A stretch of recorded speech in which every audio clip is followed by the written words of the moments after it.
Présentation du règne animal. Animaux ou métazoaires, du mot métazoa du grec méta après et zoon animal par opposition aux protozoaires. Les animaux sont des eucaryotes multicellulaires, mobiles et hétérotrophes.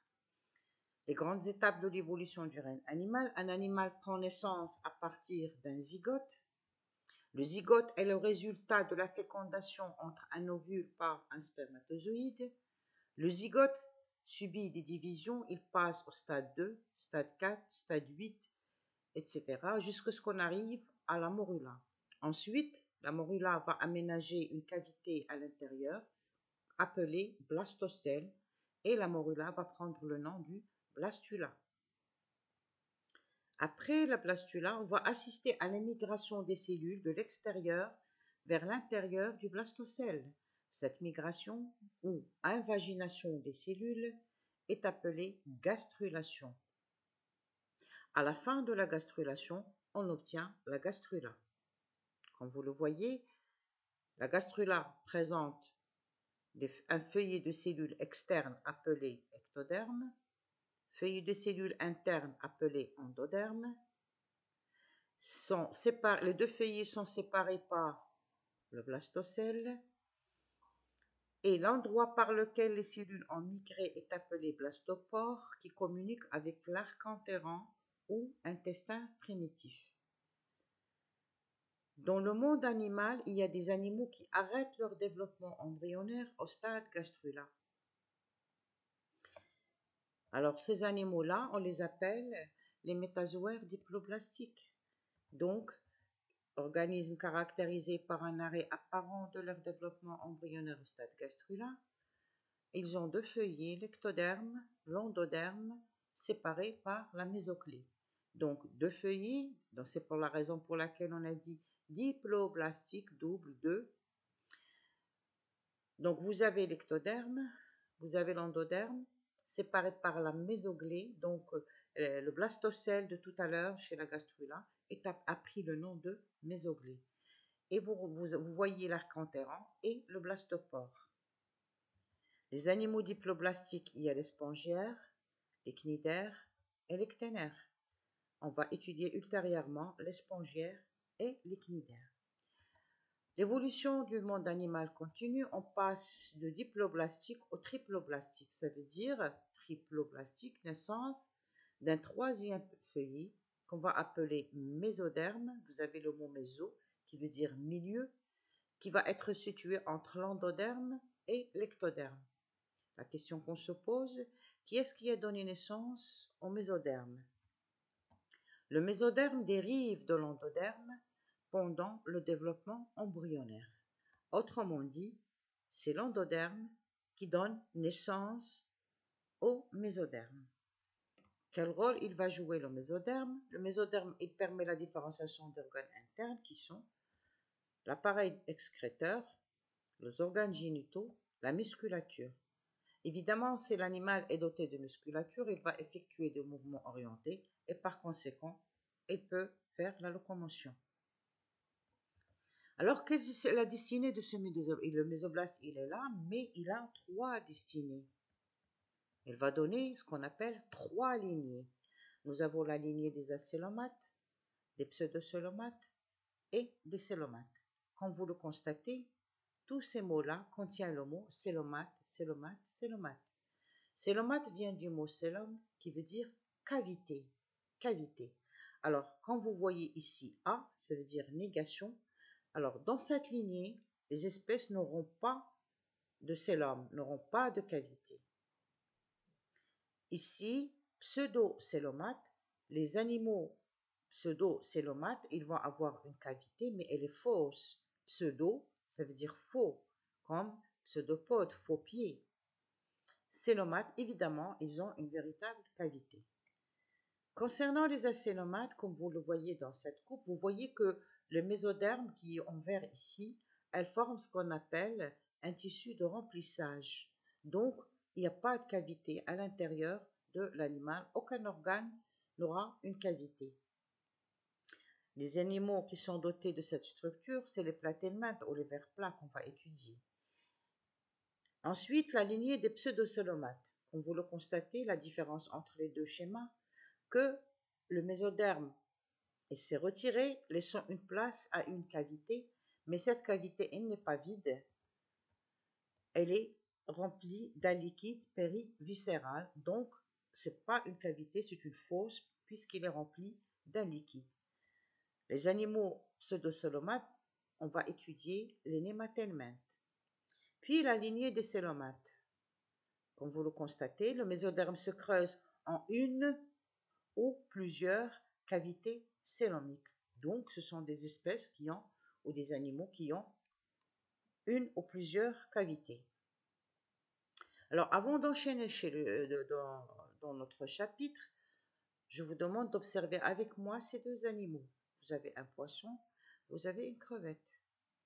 Alors, si vous remarquez le corps de la crevette, il est segmenté, il est constitué de plusieurs fragments. Donc, par contre, le corps du poisson n'est pas fragmenté. Alors, pourquoi le corps de la crevette est fragmenté et celui du poisson, il n'en est pas? Alors, on va faire la coupe transversale d'un animal qui a un corps segmenté. Qu'est-ce qu'on voit? On voit ce schéma-là. On retourne à notre phrase. Le mésoderme se creuse en une ou plusieurs cavités célomiques. Donc, on va avoir des célomes. Voilà un célome, deuxième, troisième, etc. Et vous constatez que dans chaque fragment, nous avons des organes. Vous avez le système circulatoire, que vous trouvez dans chaque segment, ça se ressemble. Vous avez le système nerveux dans chaque segment, dans chaque fragment, et vous avez le système excréteur. Donc, nous avons une distribution périodique des masses musculaires, nerveuses, excrétrices ou génitales. Donc, nous assistons ici à une division du corps en unités anatomiques et fonctionnelles. Donc, ces unités-là, c'est ce qu'on appelle les métaméries. Donc, voilà un métamère, voilà un deuxième, voilà un troisième. Et le corps qui est doté de ces métamères, on le qualifie de métamérisé. Donc là, on est en présence d'un corps métamérisé, ça veut dire qu'il présente des métamères. On va retourner au système. Vous avez par exemple le système nerveux. Il est métamérisé, on le retrouve dans chaque métamère. Vous avez le système excréteur métamérisé, lui aussi, idem. De même, le système circulatoire, il est métamérisé, on le trouve dans chaque métamère. Sauf le tube digestif, il n'est pas métamérisé. Il commence par la bouche et se termine vers l'anus. Il n'est jamais métamérisé, le tube digestif, il est continu. Les célomes, bon, donc on va assister, les célomates vont se diviser en deux lignées. Nous avons les protostomiens et les deutérostomiens. Avant de continuer, donc vous avez ici le mot stome, ça veut dire bouche. Donc on va voir ce que ça veut dire. Donc chez les protostomiens, le blastopore va donner la bouche en premier. Proto. Chez les autres, le blastopore va donner l'anus et la bouche en deuxième, deutérostomien. Donc, si on veut, pour la définition, les protostomiens, chez lesquels le blastopore donne la bouche en premier et l'anus en deuxième. Chez les deutérostomiens, le blastopore donne l'anus en premier et la bouche en deuxième. Chez les protostomiens, généralement, ils ont un corps métamérisé. Le système nerveux antérieur est condensé, il est en relation avec une chaîne nerveuse ventrale. Donc, avant de continuer, je vais orienter l'animal. Donc, vous avez ici la partie antérieure, là, postérieure. Ici, vous avez le côté dorsal et là, la partie ventrale. Le système nerveux est condensé, donc il est condensé, réuni au niveau dans la partie antérieure, mais il est en relation avec une chaîne nerveuse ventrale située au niveau ventral. Ensuite, cette chaîne nerveuse, le système nerveux, comme vous le constatez, elle est située sous le tube digestif. Donc, vous avez le tube digestif et le système nerveux, il est sous le tube digestif.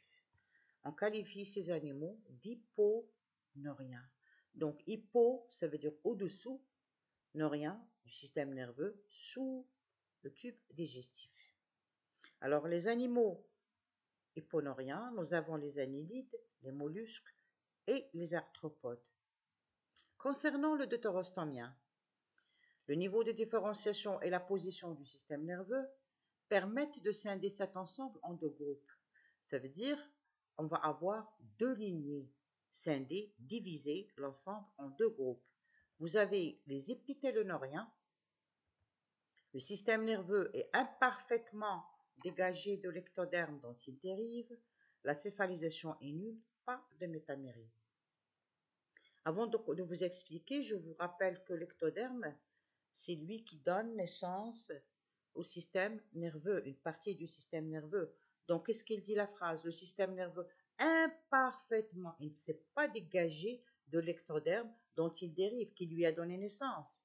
Ça veut dire que l'ectoderme a donné naissance au système nerveux, mais il ne s'est pas dégagé, il ne s'est pas détaché de lui. La céphalisation, ça veut dire la formation d'un véritable cerveau, est nulle, n'existe pas. Il n'y a pas de métamère. Les animaux qui sont dotés de ces structures, vous avez les échinodermes, comme les étoiles de mer que vous connaissez. Vous avez les stomocordés. Vous avez ici l'espèce Balangololos.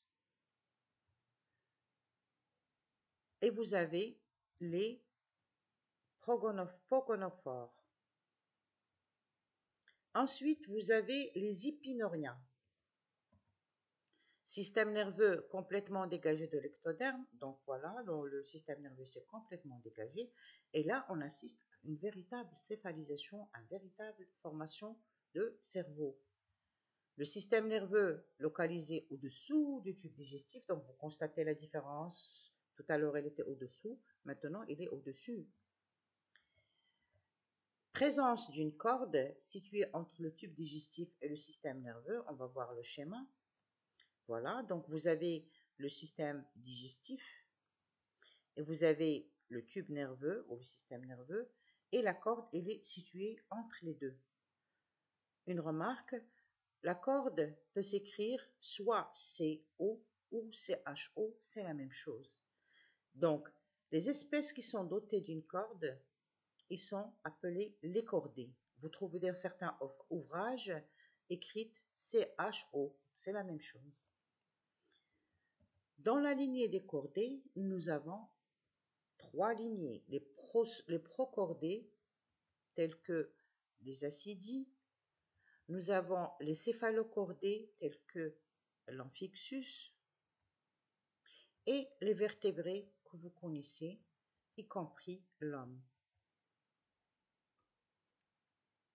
Pour récapituler ce que nous avons étudié depuis le départ, la destinée du mésoblaste, nous avons dit qu'il y avait trois lignées ou trois destinées du mésoblaste. Vous avez la célomate, pseudocélomate, célomate. On avait dit que chez les célomates, il y avait deux lignées, les protostomiens et les deutérostomiens. Les protostomiens, chez qui le blastopore dans la bouche en premier. Les deutérostomiens, chez qui le blastopore dans la bouche en deuxième. Chez les blastopores, on avait les hyponeuriens, ça veut dire le système nerveux situé sous le tube digestif. Chez les deutérostomiens, nous avons deux lignées, les épithéloneuriens et les épinoriens. Chez les épithéloneuriens, le système nerveux imparfaitement dégagé de l'ectoderme, pas de céphalisation, pas de métamérie. Chez les épinoriens, céphalisation, système nerveux au-dessus du tube digestif, corde entre tube digestif et système nerveux.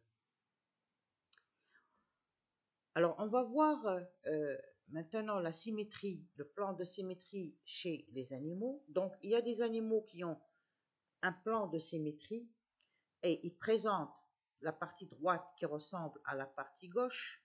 Dans ce cas-là, on parle de symétrie bilatérale.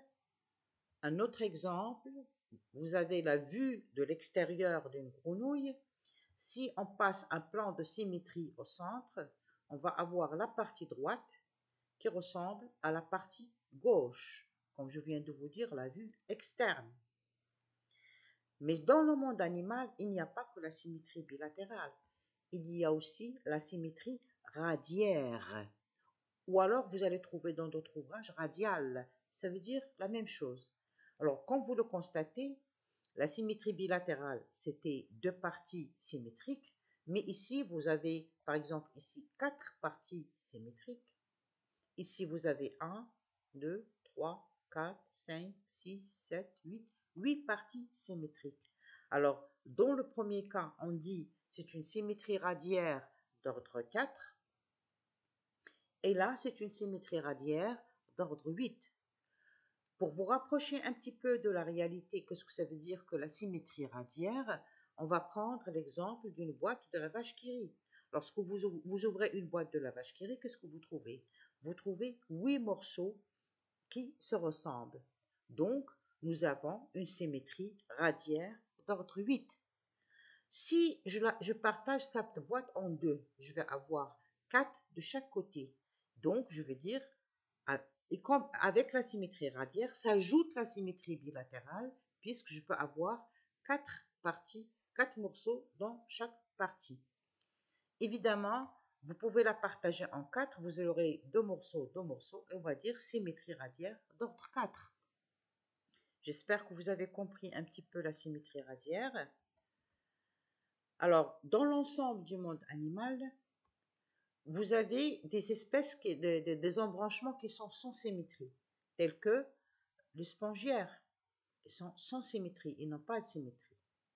Puis vous avez la symétrie, soit la symétrie bilatérale, soit la symétrie radiale ou radiaire. Seul embranchement qu'on va étudier qui possède une symétrie radiale, ce sont les cnidaires.